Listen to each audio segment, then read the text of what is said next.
కరీంనగర్ జిల్లా జమ్మికుంటలో నిన్న రంగారెడ్డి జిల్లా చేవెళ్ల నియోజకవర్గం జువ్వాడలో Christian minority BC SC ST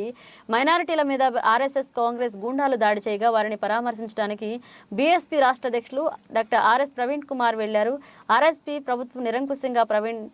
arrest చేసేందుకు గాను ఈ రోజున డీఎస్పీ హుజూరాబాద్ నియోజకవర్గ అధ్యక్షులు వాసాల రామస్వామి ఆధ్వర్యంలో జమ్మికుంట పట్టణంలో నిరసన ధర్నా చేయడం జరిగింది. ఆర్ఎస్పీని అరెస్ట్ చేసినందుకు ప్రభుత్వం వెంటనే క్షమాపణ చెప్పాలని, క్రిస్టియన్ మైనారిటీ బీసీ ఎస్సీ ఎస్టీలకు రక్షణ కల్పించాలని ప్రభుత్వాన్ని డిమాండ్ చేశారు. ఈ కార్యక్రమంలో రాష్ట్ర కార్యదర్శి దొడ్డా సమ్మయ్య, అసెంబ్లీ ఇన్ఛార్జ్ దొడ్డా శ్రీనివాస్, ఉపాధ్యక్షులు మందా సమ్మయ్య, జిల్లా మహిళా కరుణ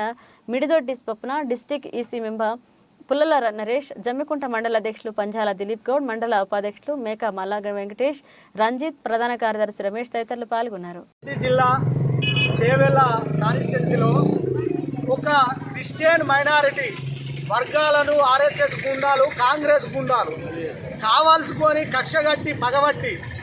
ఒక క్రిస్టియన్ ఆ మత సంస్థ మీద దాడి చేసి చాలామందిని గాయపరిచి కొట్టి, కాళ్ళు విరగొట్టి, తలలు వలగొట్టి విపరీతమైన వాళ్ళ ప్రాణాలు పోయే విధంగా కొట్టడం జరిగింది. దానికి నిరసనగా ఈ మైనార్టీలను ప్రొటెక్ట్ చేయడానికి మా రాష్ట్ర అధ్యక్షుడు, మా బహుజన్ సమాజ్ పార్టీ రాష్ట్ర అధ్యక్షుడు డాక్టర్ ఆర్ఎస్ ప్రవీణ్ కుమార్ గారు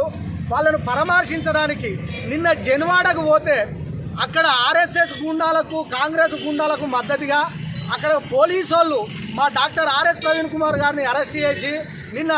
చాలా పెద్ద తప్పిదం చేసిర్రు. ఒక రాష్ట్ర అధ్యక్షుడు, ఒక పార్టీకి ప్రతినిధి, ఒక మైనార్టీ వర్గాలను ఆదుకోవడానికి, వాళ్ళకు సపోర్ట్ చేయడానికి, వాళ్ళను ప్రొటెక్ట్ చేయడానికి, వాళ్ళకు భరోసా కల్పించడానికి ఒక రాష్ట్ర అధ్యక్షుడు, ఒక మాజీ డీజీపీ గారు పోతేనే ఇంత ఘోరంగా ఈ చాతగా